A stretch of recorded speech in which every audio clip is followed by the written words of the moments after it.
Nama Presiden ke-7 Republik Indonesia Joko Widodo kembali mengemuka.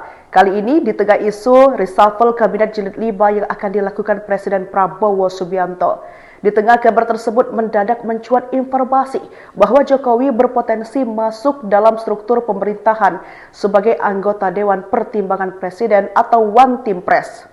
One Team Press sendiri merupakan lembaga negara yang bertugas memberikan nasihat dan pertimbangan kepada Presiden Republik Indonesia, baik atas permintaan Presiden maupun atas inisiatif sendiri.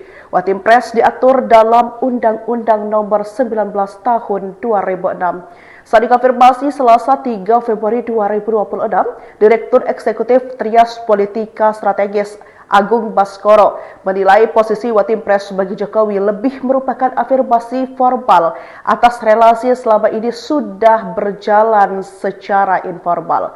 Posisi tersebut sebatas afirmasi formal yang selama ini telah terwujud informal lewat intensitas interaksi yang intensif, kata Agung.